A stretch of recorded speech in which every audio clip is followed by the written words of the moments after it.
Boas pessoal, eu sou o Pedro e sejam bem-vindos a mais um vídeo. Hoje estamos aqui para mais um Viciado Comenta e meus caros amigos, hoje vamos falar sobre coisas muito interessantes. Vamos analisar uma espécie de uma conferência, uma mini reunião que a Digi decidiu criar aqui juntamente com, ou neste caso, que decidiu fazer com três elementos cá em Portugal e decidiu-os convidar, neste caso, a comunicação social, de maneira a expor, ao fim e ao cabo, aqui muitas coisas que se andam a passar por trás, digamos assim, deste mundo, que é as telecomunicações em Portugal, que nós aqui no Viciado Comenta já estamos carecas de saber que as coisas se passam, mas parece que a Digi de vez em quando também decide mandar a bosta no ventilador, porque parece que neste país as coisas não se movem se assim não for.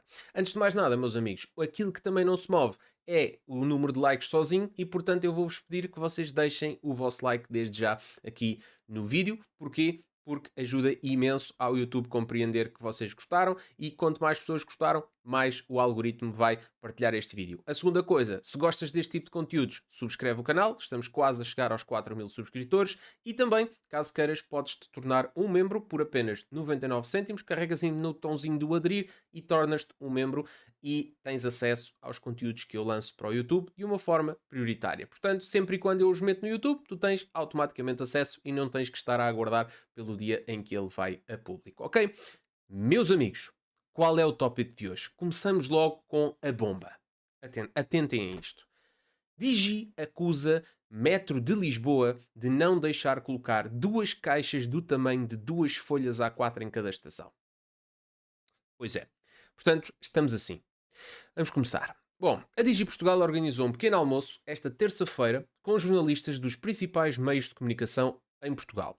Esta foi a primeira grande interação dos responsáveis da marca de telecomunicações com a imprensa nacional e deveu-se à necessidade de fazer um grande anúncio, como explica Emil Greco, CEO da Digi Portugal. Não aumentámos os preços em 2026. Portanto, primeiro anúncio, não vai haver aumentos de preços. Já sabíamos, Sr. Emil, mas está tudo certo. Eu percebo a dica. O grande anúncio é que não vamos aumentar os preços. Entretanto, eu tenho aqui um saquinho cheio de bosta para mandar no ventilador. Mas pronto, não foi com esse objetivo que vocês vieram aqui. Não. Ao contrário da tendência de Mel, Nós e Vodafone de inflacionar os preços dos pacotes de telecomunicações ao final de cada ano, consoante o valor da inflação, Emil Greco diz que a Digi decidiu não fazê-lo de forma a garantir a estabilidade e confiança dos consumidores. Queremos manter esta estratégia que já temos noutros países como Espanha, Itália, Roménia ou Bélgica. Fechado o segundo ano civil desde a entrada efetiva da operadora romena no mercado, a 4 de novembro de 2024, o CEO da Digi Portugal refere que o objetivo passa agora por garantir aos consumidores uma melhora da cobertura. Questionada a dado momento sobre se considera ou não que existe uma cartelização das telecomunicações em Portugal, Dragos Chivo, o CCO da Digi Ibéria, responde assim: não somos economistas, não colocamos rótulos. Dragos acrescenta que a chegada da Digi a Portugal fez com que o equilíbrio instalado no mercado fosse obrigado a mover-se. O interessante para os consumidores é aumento da competitividade que a Digi conseguiu trazer ao mercado português, refere o responsável da Digi Ibéria. Nós viemos para ficar muito tempo. Meus amigos, vamos começar, não sei o que é que apitou aqui, enfim, vamos começar por analisar este primeiro parágrafo aqui, que eu acho que tem aqui vários pontos interessantes de análise. Primeiro ponto, perceberam? Vamos fazer aqui uma reunião, não é? Juntamente com os nossos, com a nossa comunicação social deste segmento cá em Portugal, não é? Portanto, esta operação em Portugal, e vamos dizer que há um grande anúncio que é: não vamos aumentar preços em 2026.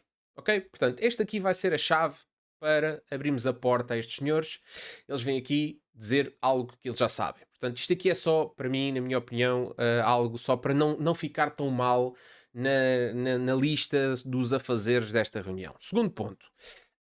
Importante perceber que o facto da Digi não querer aumentar os preços em Portugal faz parte de uma estratégia e não de algo para cair bem nas graças, deste caso, dos consumidores. Porquê?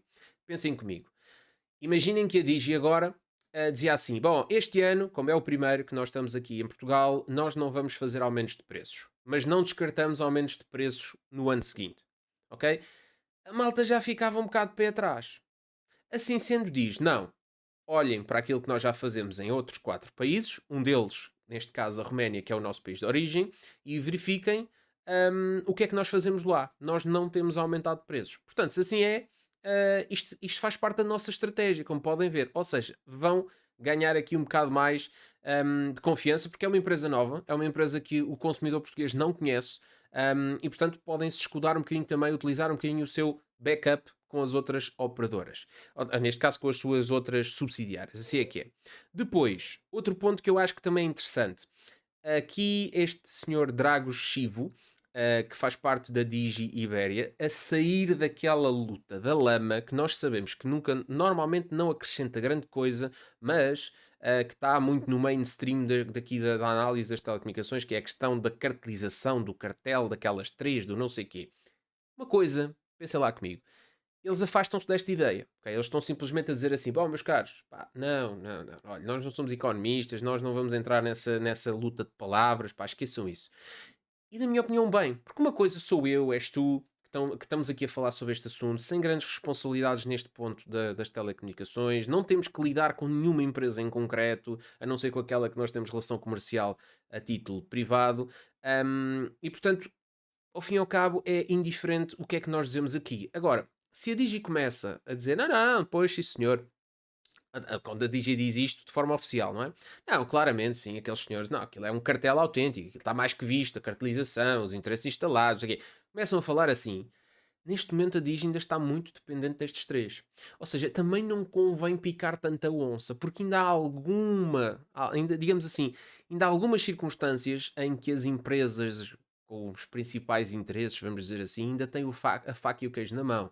Recordo-vos situações como a do metro, que já vamos já mais à frente, onde, neste caso, a Digi está completamente dependente neste caso até é da Mel, que é responsável por essa gestão, algumas situações em certos centros comerciais, etc e tal. Portanto, há aqui muitas circunstâncias que não são propriamente muito agradáveis de se viver num clima de guerra, não é? Portanto, estar aqui... Portanto, por um lado, é aquela questão que é assim...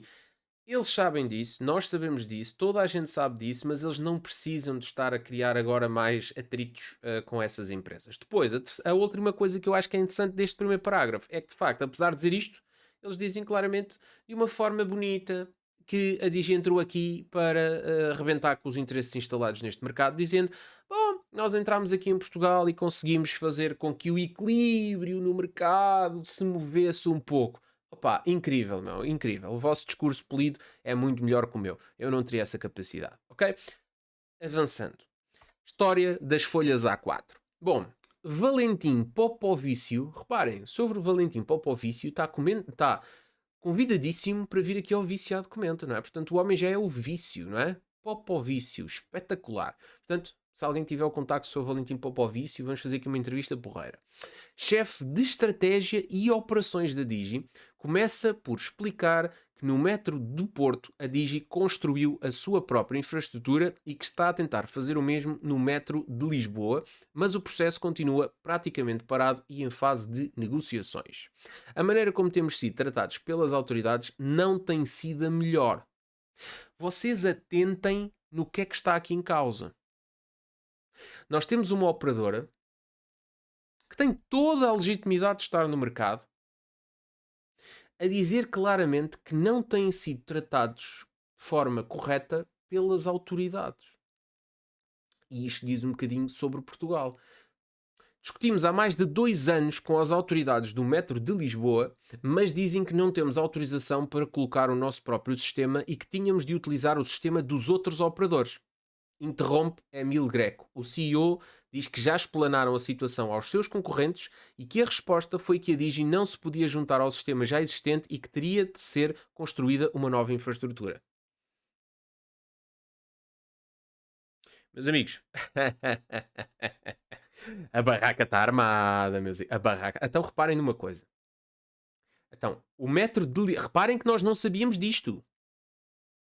Nós primeiro dizíamos ou sabíamos que não, pronto, estão ali em negociações, há aqueles 24 meses que eles têm que pensar, aquelas empresas depois a seguir vão ter que dar acesso, a Anacom meteu só barulho para ver se os 24 meses eram mesmo necessários, patati patati. Ah, não, mas espera aí, a Digi não pode entrar porque a Digi não quer pagar os custos de acesso, não quer pagar, não quer pagar a entrada, havia aí uma questão de preço. Agora, o que é que nós sabemos? Sabemos que a Metro de Lisboa negou o acesso à Digi para a construção da sua rede própria e que tinha que ser utilizado o sistema que já lá estava. Pertencia àquelas três. E, entretanto, o CEO diz que não, senhor. Quando foram falar com os concorrentes, ou seja, quando foram falar com o dono dessas infraestruturas que existiam, eles disseram: amigo, você constróis a tua se quiseres e não riscas. Estão a perceber o que é que está aqui? Bom, avançando. A Digi Portugal assume que está disposta a colocar o seu próprio equipamento ou um sistema transitório que possibilita aos clientes ter rede tanto nas estações como nos túneis enquanto não há um atendimento, mas afirma que o Metro de Lisboa não concorda e recusa ter dois sistemas similares.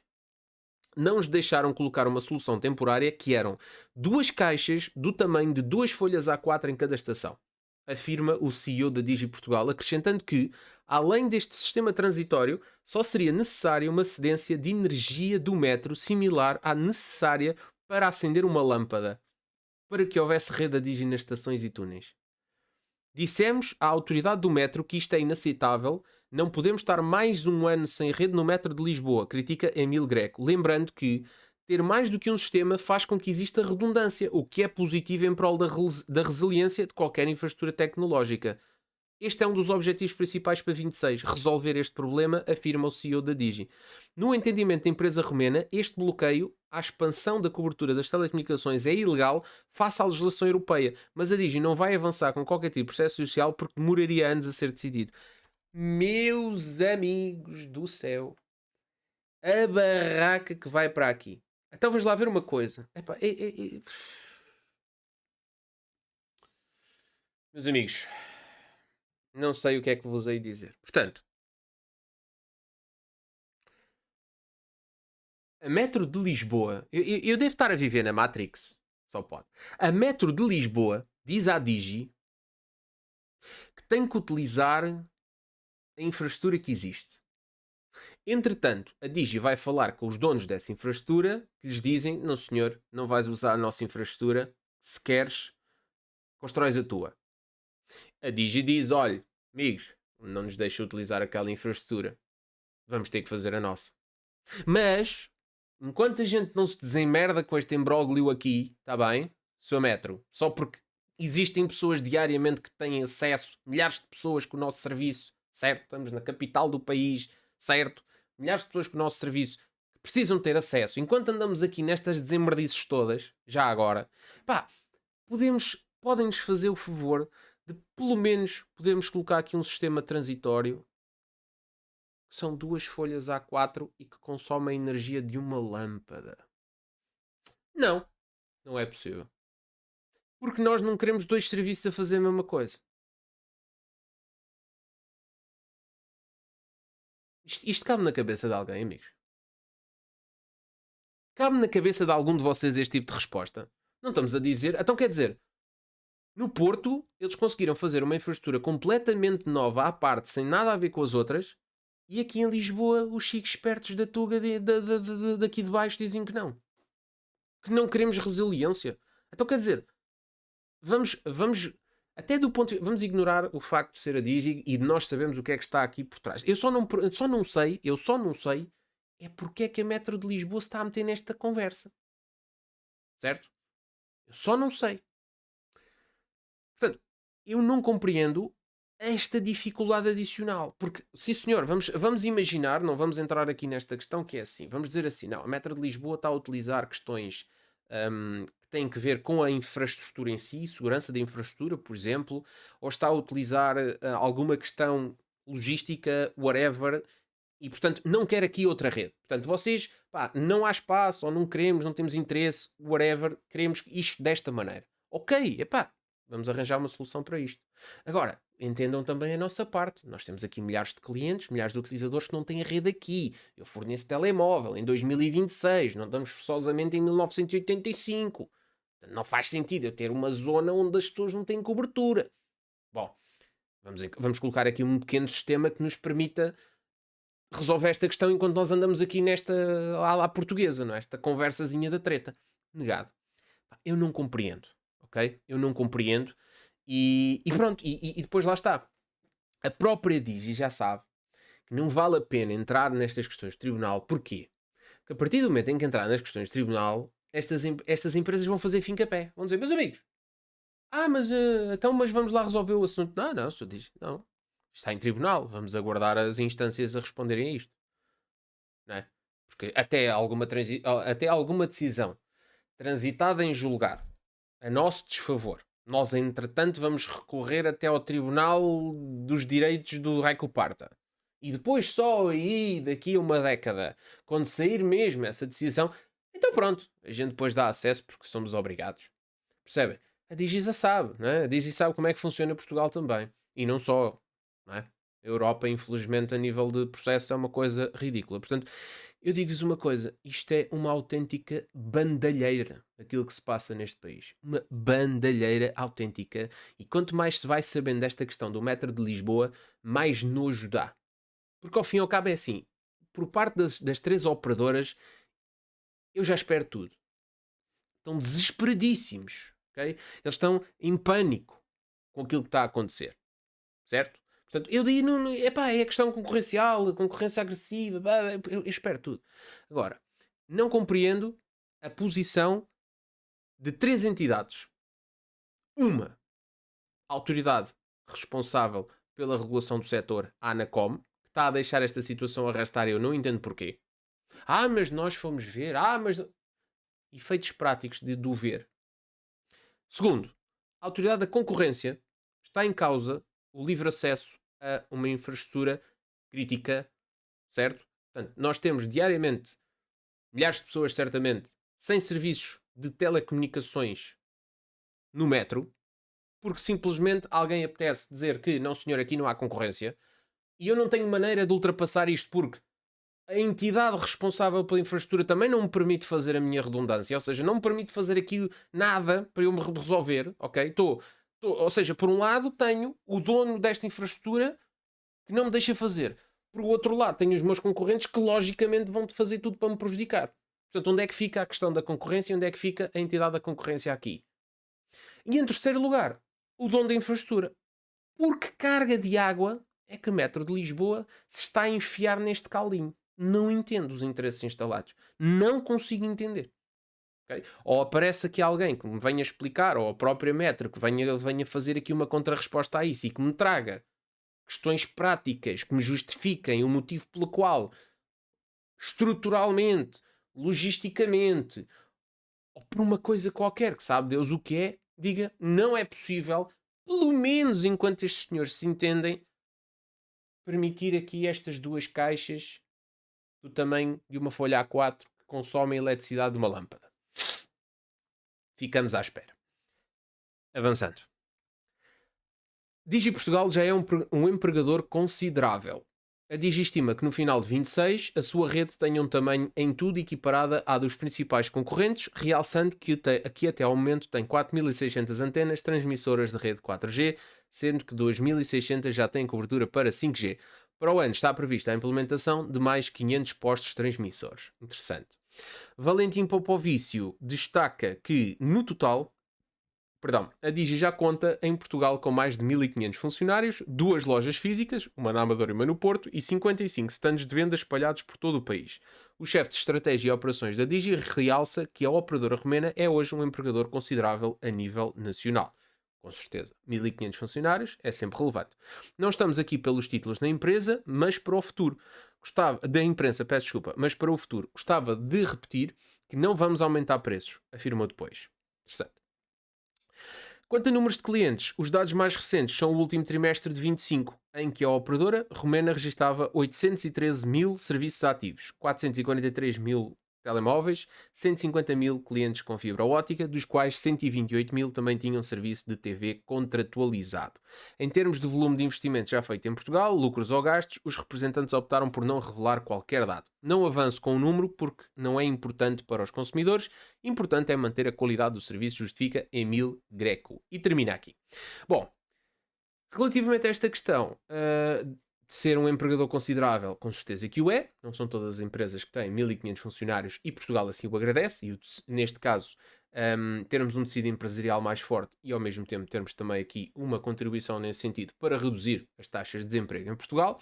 Em segundo lugar, a questão aqui do número de serviços. Realmente só temos o último trimestre de 2025. Vamos aguardar para perceber como é que estará agora aqui no arranque de 26. O início do ano normalmente é também bastante bom nesse aspecto. Os serviços têm estado relativamente estáveis.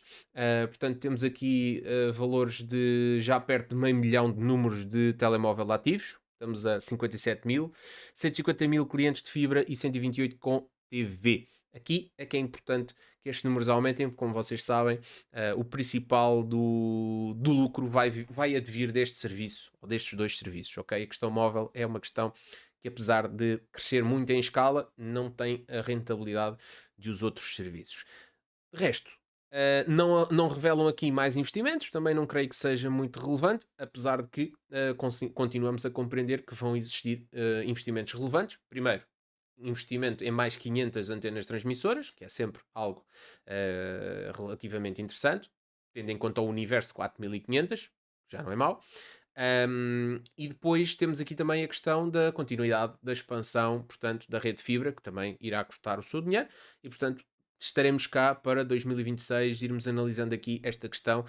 E eu fiquei completamente irritado, estupefacto e com, assumo, alguma vergonha do país em que resido, onde nós temos aqui um conjunto de responsáveis nesta, ou seja, que tutelam esta área e não só, e que tutelam, digamos assim, algo mais abrangente, como é o caso da Autoridade da Concorrência, hum, onde parece que Portugal é um lamaçal, onde tu metes os pés dentro de um lamaçal e ficas lá agarrado.